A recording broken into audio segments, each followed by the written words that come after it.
An alien lying lifeless. And then his voice brought her back. Resonant whispers. The acrid smoke hung thick in the purple-tinged air of Niros 4, a planet that had become the latest battlefield in humanity's bitter conflict with the Melodians. Sergeant Thorne Everett moved through the wreckage of what had once been a diplomatic vessel, his combat suit's filtration system working overtime to process the toxic atmosphere. His squad had already moved ahead, securing the perimeter after the surprise attack, but something had drawn him back to this particular section of debris. "Command wants us at extraction point 7 in 20 minutes, crackled Lieutenant Vega's voice through his comms. "Don't dawdle, Everett." "Copy that," Thorne replied, his eyes scanning the twisted metal. "Just doing one final sweep." He wasn't entirely sure what had pulled him back here. Perhaps it was the unusual design of this vessel, sleeker than the typical Melodian crafts he'd encountered during his 4 years in this godforsaken conflict. Or maybe it was the nagging feeling that this attack didn't fit the pattern of usual engagements. A flicker of movement caught his eye, so subtle he almost dismissed it as a trick of light through the smoke. He approached cautiously, weapon raised, only to lower it immediately when he saw her. "No way," he whispered. "Larixa." The Melodian emissary he'd encountered 3 cycles ago at Outpost Epsilon, during that unofficial, off-the-record meeting that neither of their superiors knew about. The meeting that had changed everything he thought he knew about this war. She lay half-buried under a translucent panel, her silvery skin now ashen and dull. The delicate, almost crystalline structures that framed her face, sensory organs that Melodians used to perceive and manipulate sound frequencies, had lost their iridescent glow. Her chest barely moved. Thorne quickly knelt beside her, running a medical scanner over her body. The readings were faint but present. Unlike most humans who encountered Melodians only in combat, Thorne had spent his pre-military years studying xenobiology. He knew their bodies were extraordinarily resilient but extremely sensitive to certain sound frequencies. "Larixa," he said softly, the name feeling both foreign and familiar on his tongue. Her body twitched. The sensory crystals around her face shimmered faintly. "Larixa," he repeated, more deliberately this time. Her eyelids fluttered, revealing eyes with pupils that shifted like liquid mercury. She didn't fully regain consciousness, but the medical scanner showed a definite increase in neural activity. Thorne made a split-second decision. He disconnected his comms link to his squad and activated a secondary channel. "Rook, I need extraction at my coordinates. Personal request." "No questions." "Copy that, Sarge," came the immediate response from Corporal Zane, Rook Blackwood, the one person in his unit Thorne trusted implicitly. 2 minutes. Thorne carefully lifted Larixa from the wreckage. She was lighter than a human her size would be, her body temperature several degrees cooler than his. Her crystalline sensory structures vibrated slightly against his armor as he carried her. "What have I gotten myself into?" he muttered, but he already knew the answer. From the moment he'd first spoken with Larixa at that outpost, he'd been drawn to her intelligence, her different perspective on the conflict. That single clandestine conversation had planted seeds of doubt about everything he'd been told about the Melodians. The distant whine of Rook's shuttle grew louder as it approached through the toxic atmosphere. Thorne moved quickly to the small clearing, keeping to the shadows. If either side discovered a human soldier rescuing a high-ranking Melodian, the consequences would be severe. "Holy," Rook began as the shuttle door slid open, revealing Thorne with the alien in his arms. "I said no questions," Thorne cut him off, climbing aboard. "Wasn't a question, just an observation," Rook replied, his eyes wide as he sealed the door and lifted off. "Where to?" "Abandoned research outpost in Sector 12. Still has life support and should be off both our radar and theirs." Rook nodded, adjusting their course. "You know this is technically treason, right?" "Only if we're caught," Thorne said, arranging Larixa carefully on the narrow medical berth in the rear of the shuttle. "And only if what we've been told about this war is the whole truth." "Fair enough," Rook said, focusing on navigating the treacherous atmosphere. "Got your back either way." The journey to the outpost took less than an hour, but to Thorn, it felt like days. He monitored Larixa's vital signs constantly, occasionally speaking her name when they seemed to fade. Each time, her readings would stabilize briefly. The outpost emerged from the hazy landscape, a small, dome-shaped structure partially overgrown with Nairos Ivy's strange, fibrous vegetation. It had been abandoned early in the conflict when research priorities shifted from understanding the planet to controlling it. "I'll keep this bird ready in case we need a quick exit," Rook said as they landed. "And I'll run interference with command. Technical difficulties with your comms, equipment malfunction requiring my assistance, that sort of thing." "I owe you," Thorn said, gathering Larixa in his arms again. "Just don't get yourself killed helping the enemy," Rook replied, then added more softly, "or prove that she's not actually the enemy at all." Inside the outpost, emergency power still functioned, providing dim lighting and basic life support. Thorn laid Larixa on an examination table in what had once been the medical bay and began searching for anything that might help her. "Larixa," he said again, louder this time, standing close. "Can you hear me?" The crystalline structures around her face pulsed with faint light, and her eyes opened fully. She stared at him, confusion evident in her mercurial gaze. "Thorn Everett," she said, her voice like wind chimes in a gentle breeze. Why are you here?" "I found you in the wreckage of your ship," he explained, relief washing over him. "You were barely alive." She tried to sit up but winced in pain. "The others?" Thorn shook his head. "I didn't see any other survivors." "I'm sorry." Larixa closed her eyes, and the crystals around her face vibrated in what Thorn recognized as an expression of grief. "They were escorting me to the peace summit. We had new information, critical to ending this pointless conflict." "Peace summit?" Thorn frowned. "I wasn't aware of any peace talks." "Few were," she replied, her voice growing stronger. "That was intentional. Too many on both sides profit from this war." She looked at him intently. "Why did you save me?" "Last time we met, you were conflicted, but still loyal to your command." Thorn considered the question carefully. "That conversation with you changed something in me. Made me question. And when I saw you there." He shrugged. "I couldn't just leave you." "Your voice," Larixa said, her head tilting slightly. "There is something unusual about it. When you speak my name, it resonates with my neural pathways in a way I've never experienced. It helps sustain me." "Is that even possible?" Thorn asked. "For my species, sound is not just communication, it's life energy, genetic memory, cultural identity. Some frequencies can heal, others harm." Her expression grew troubled. "I remember the attack, but much before that is fragmented. I fear they may have used sonic disruptors on me before the assault."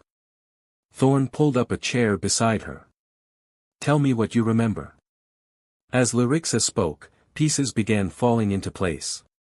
She was not just any diplomat, she was a direct descendant of the Melodian Harmonious Council, their ruling body. Her mission had been to present evidence that the conflict between humans and Melodians had been engineered by corporate interests seeking control of Nairos IV's unique resources.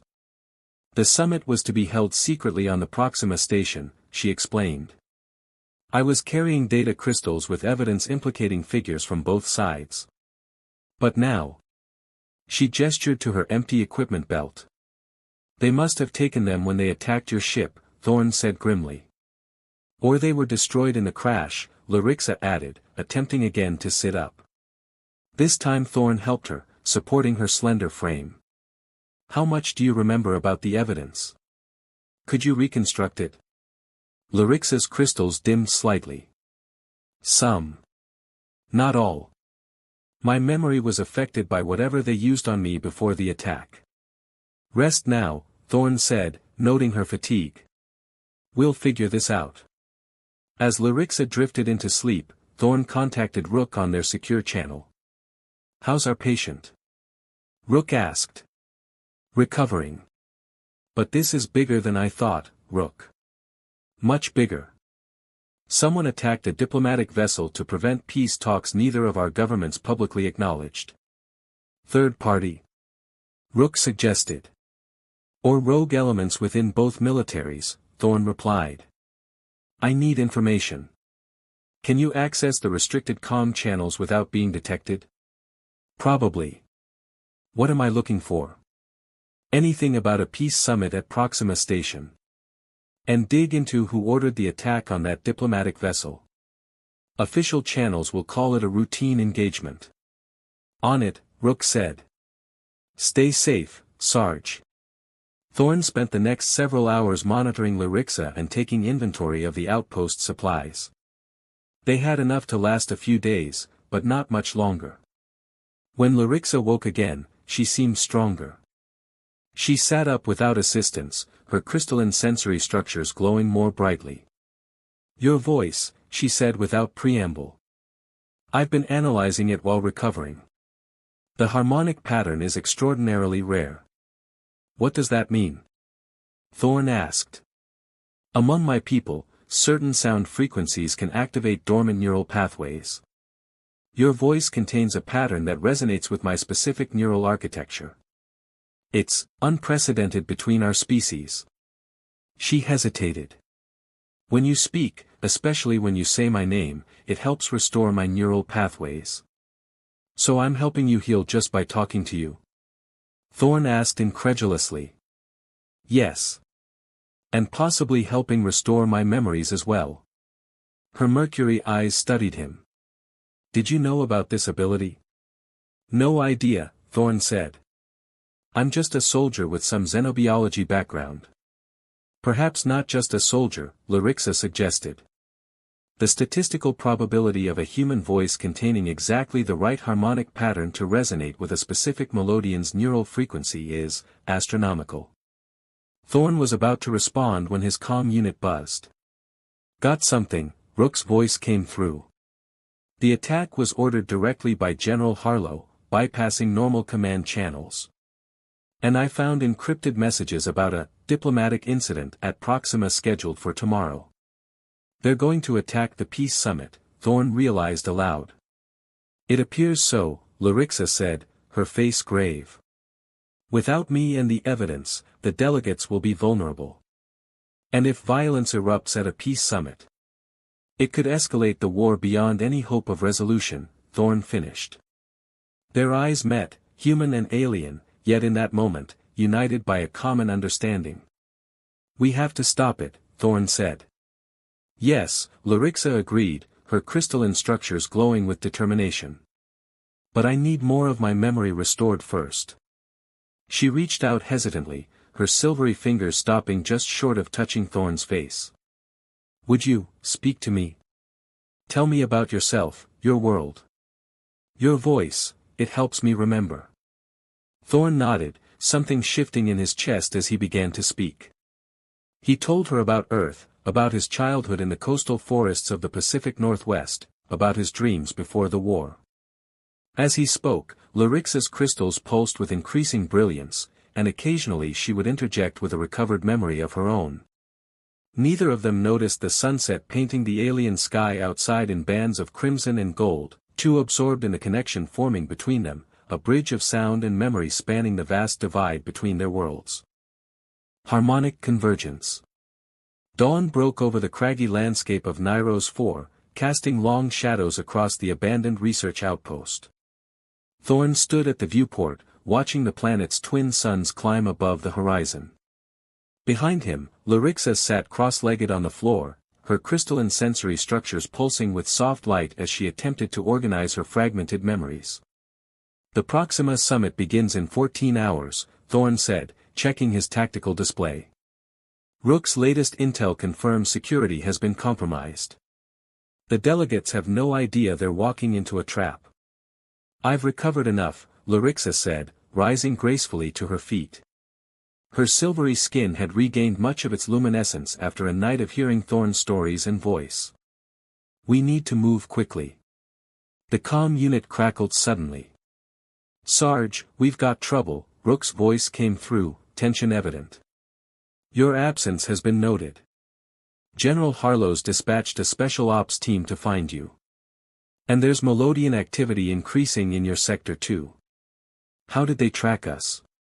Thorn muttered. They haven't pinpointed you yet, but they're searching methodically. I'd give you 6 hours before they find that outpost. Thorn exchanged a look with Larixa. We need to get to Proxima Station. I can help with that, Larixa said, moving to a dusty console in the corner of the room. Her slender fingers danced across the controls. This outpost still has access to the old subspace relays. I can send a narrow beam message to allies within my harmonious council. Can they be trusted? Thorn asked. Elder Nilith was my mentor, Larixa replied, her mercury eyes flickering with emotion. She opposed this war from the beginning. If anyone will help us without alerting others, it's her. While Larixa worked on the communications array, Thorn and Rook planned their escape route. The special ops team would be expecting them to head for the nearest human outpost or try to reach orbit. Instead, they would go deeper into the uncharted regions of Nyros 4, toward an ancient Melodian temple that Larixa believed contained a direct subspace portal to Proxima Sector. It's risky, Rook warned. That territory is unmapped. And if that portal hasn't been used in centuries? It's our only option, Thorn cut in. I'm sending you coordinates for extraction, but only if we don't make it to the summit in time. Otherwise, maintain your cover. Understood, Rook replied. And Sarge? Watch your back. These orders are coming from the very top. Whatever you and your Melodian friends stumbled into, it's bigger than either of us realized. As they prepared to leave the outpost, Larixa paused by the communication console. Elder Nilith responded. She's sending a guide to meet us at the temple ruins, someone she trusts completely. She turned to Thorn, her expression solemn. There's something else you should know. The attack on my vessel wasn't random. The assailants knew exactly who I was and what I carried. An inside job, Thorn nodded grimly. I suspected as much. The question is, who stands to gain the most from continuing this war? That's what my evidence would have revealed, Larixa said, frustration evident in the flickering of her sensory crystals. Consortium Galactic. They've been supplying both sides while secretly harvesting Nyros IV's resonance crystals, the very substance that allows my people to connect with sound frequencies across space. The same crystals that power our new quantum drives, Thorn realized. They're playing both sides. Precisely. And with exclusive mining rights, they control the future of interstellar travel for both our civilizations. They gathered what supplies they could and slipped out of the outpost just as dawn fully broke. The terrain grew increasingly rugged as they moved away from the established zones, with strange rock formations that hummed faintly when the wind passed through them. Larixa explained that the entire planet was essentially one massive resonance crystal, which was why both species valued it so highly. As they hiked through a narrow canyon, Thorn noticed Larixa occasionally stumbling, her usually graceful movements becoming erratic. You're still not fully recovered, he said, offering his arm for support. The atmospheric interference is affecting my sensory perception, she admitted, reluctantly accepting his help. And without my full memories, navigating by sound is more difficult. Tell me more about your world, Thorn suggested. The talking seems to help your neural pathways. Larixa's crystals brightened slightly. Melodia is a world of perpetual twilight.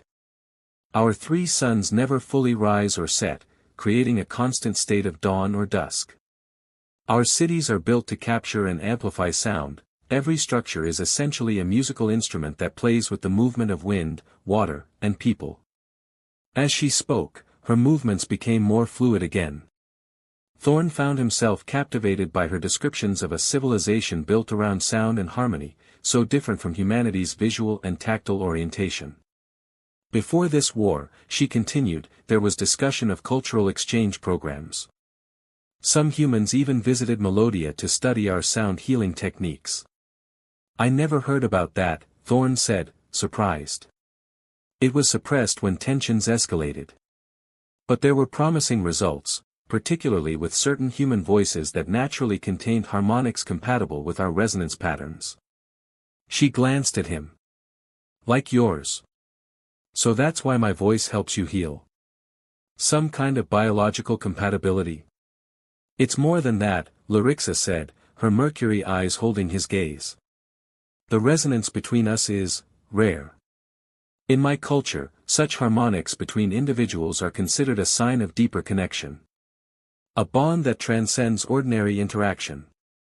The implication hung in the air between them, neither quite ready to acknowledge what it might mean. Instead, they focused on the journey, pushing deeper into territory that few from either species had explored. By midday, they reached a vast plateau dotted with towering crystalline spires that caught the light and scattered it in prismatic patterns across the ground. In the center stood what remained of an ancient temple, its architecture unlike anything Thorn had seen before, neither purely Melodian nor resembling any human design. This predates both our civilization's presence on Niros 4, Larixa explained, her voice hushed with reverence. The ancient harmonizers built this place as a nexus point for sound travel across the galaxy. They approached cautiously, aware that either human special ops or Melodian security forces could have reached the area before them.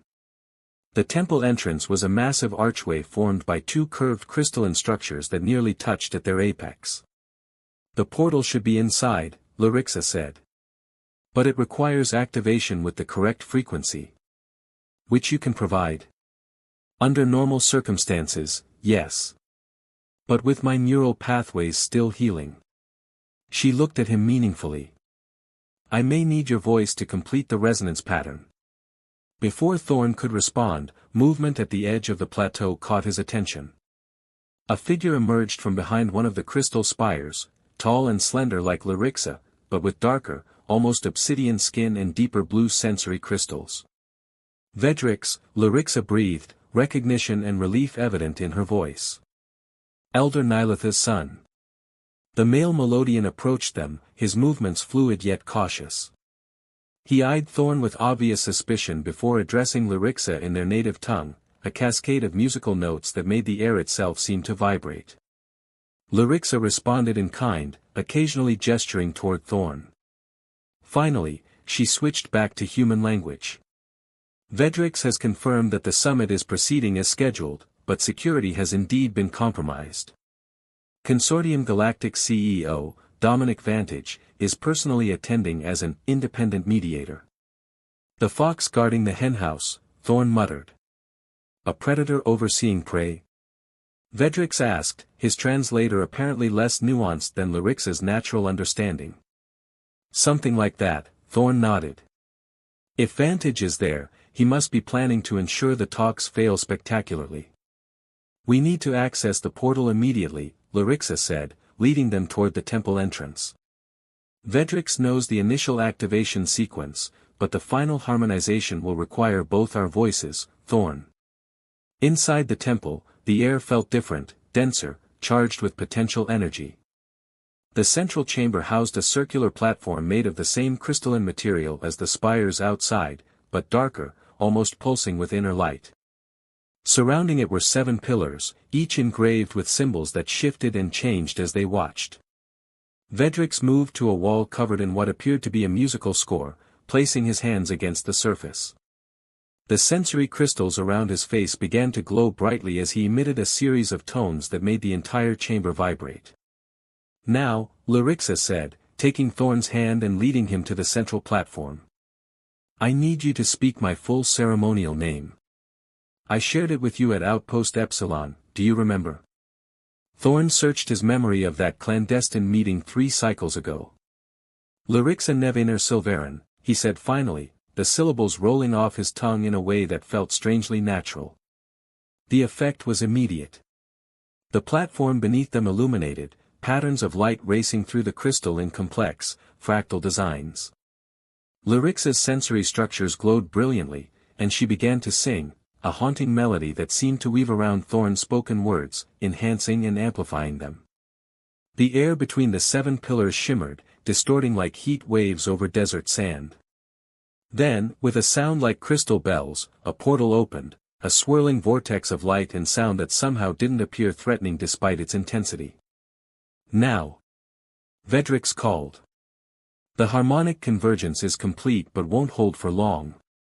Thorn and Larixa stepped toward the portal together, but just before they reached it, Vedrix's voice changed, hardened.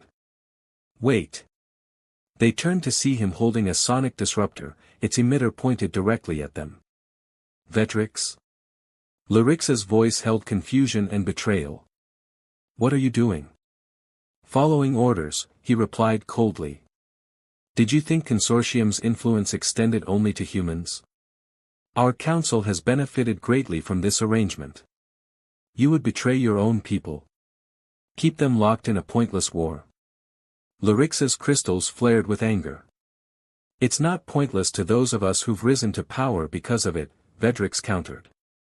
Elder Nilitha's idealism has blinded her, and you. Peace would mean scrutiny, investigations, accountability. And justice, Thorn added, subtly shifting his position to shield Larixa. For both our peoples. Vedrix laughed harshly. Justice?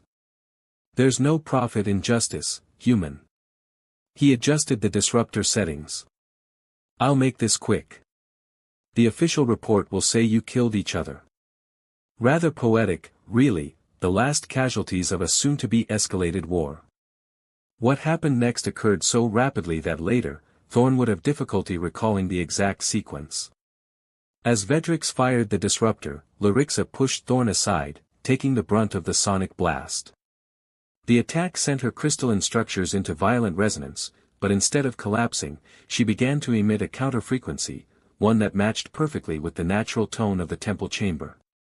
The entire structure responded, crystal pillars amplifying her sound until Vedrix was forced to drop his weapon, clutching his sensory organs in pain. Thorn seized the moment, tackling the Melodian traitor to the ground. Thorn! Larixa called, her voice strained. The portal is destabilizing. We have to go now. After ensuring Vedrix was incapacitated, Thorn rushed back to Larixa, who was struggling to maintain her balance. The sonic attack had further damaged her already fragile neural pathways. Can you make it? He asked, supporting her weight. Together, she said simply, leaning against him. They stumbled into the portal just as it began to collapse, the sensation like diving into a pool of vibrating light. For a timeless moment, Thorn felt as though his entire being had been converted to pure sound, traveling across vast distances as nothing but wavelengths and frequencies. Then reality reasserted itself, and they tumbled onto the polished floor of a reception area. Around them, startled faces, human and Melodian, turned in shock at their sudden appearance. Security breach in Sector 7, someone shouted into a comm unit. Wait! Larixa called out, her voice amplified by the acoustics of the chamber. I am Larixa Nevener Silverin, emissary of the Harmonious Council. And I bring evidence of treachery. Guards surrounded them immediately, weapons drawn. Among the gathered delegates, a tall human in an immaculate business suit stepped forward, Dominic Vantage, CEO of Consortium Galactic, his expression a careful mask of concern. This is the supposedly deceased emissary, he said smoothly. Clearly unstable and accompanied by a deserter. They should be detained immediately. Scan her neural pathways, Thorn countered, addressing the Melodian delegates directly. She carries the evidence in her memory, frequency patterns that prove Consortium has been manipulating both sides. An elderly Melodian with pale blue skin stepped forward, her elaborate sensory crystals marking her as a high-ranking official. I am Elder Nilith. I will verify these claims myself. Despite Vantage's protests, Nilith approached Larixa and placed her hands gently on either side of her face. Their sensory crystals synchronized, pulsing in matching patterns as information transferred between them. When Nilith finally stepped back, her expression was thunderous. The evidence is fragmentary but conclusive. Consortium Galactic has been supplying weapons to extremist factions on both sides while sabotaging all peace efforts. Vantage's composure finally cracked. You have no proof that would stand up in any court. It's the word of a damaged alien and a traitor to humanity. Actually, came a new voice as the doors to the chamber slid open, we have quite a bit more than that. Corporal Zane Rook Blackwood strode in, accompanied by several military police officers. Sergeant Everett's been working deep cover for Intelligence Division for months, gathering evidence on who's really profiting from this war.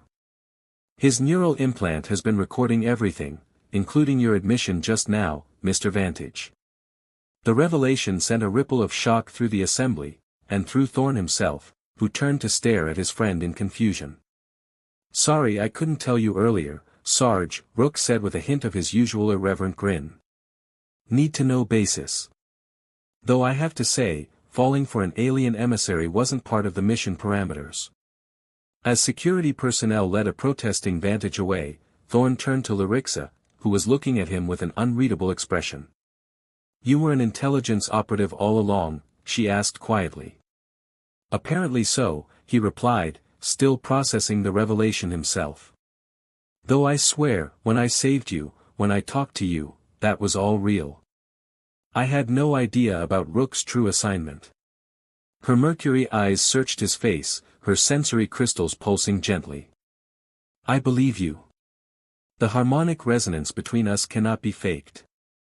Your voice truly does contain the pattern that matches my neural frequency. Elder Nilith approached them, her ancient eyes wise and knowing. Such resonance is rare even among our own kind, she said. Between species, it is unprecedented. What does it mean? Thorne asked. It means, Larixa said, her hand finding his, that perhaps our peoples are not as different as we've been led to believe. If we can resonate together, perhaps our civilizations can too. In the days that followed, as peace negotiations genuinely began and the full extent of Consortium's manipulations came to light, Thorne and Larixa found themselves at the center of a new initiative, a cultural exchange program focused on sound healing and harmonic resonance between species. The war that had seemed inevitable slowly gave way to cautious cooperation. The resonance crystals of Nairos 4 would be jointly managed, their power harnessed for healing and exploration rather than weapons and profit.